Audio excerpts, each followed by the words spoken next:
Москвадағы Қызылбақ фонды түзілгөндөн бери эле айлыбыз үчүн көп жакшы иштерди аткарып келатат. Ошолордун катарында эң ириси болуп туруп эле ушул чоң жолду жарыктандыруу жүрүп атат. Биринчи этап бүткөн 150 миң сомго биринчи этапты бүттүк. Андан кийин экинчи этап 286 миңге экинчи этапты аяктадык. Эми Кудай буйруса мына үчүнчү этап дагы 3,5 километр жогору жака үчүнчү этап менен ушуну дагы бүткөрүп алсак, Кудай буйруса бүтүрөбүз. Жалпы 436 миң сомдук биринчи, экинчи этап менен ошончо сумма кетти. Эми үчүнчү этапка дагы бир 300 миңдей акча кетет экен. Анан дагы мындан тышкары бир көпүрө барды, ошону ремонт кылдык.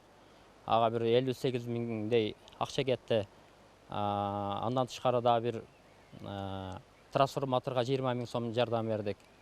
Ошентип жардамдар болуп атат. Биздин фонддун уставында бир айда бир үй бүлөгө 3200 сомго продукт алып беребиз ай сайын.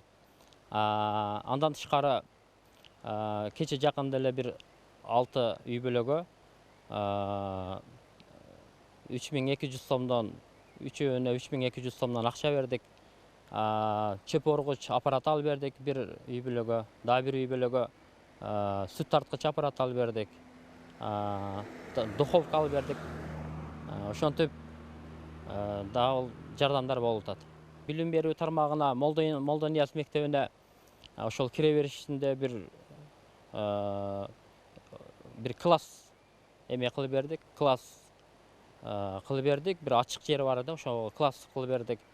Андан тышкары окуучуларга 26 окуучуга 1000 сомдон ошол окуу куралдарын алып бердик. Көксал топтон мектебинде интернет киргиздик, дагы ажатканаларын оңдоп бердик. Андан тышкары китептерди белекке берип атабыз. Эми колдон келишинче берип атабыз.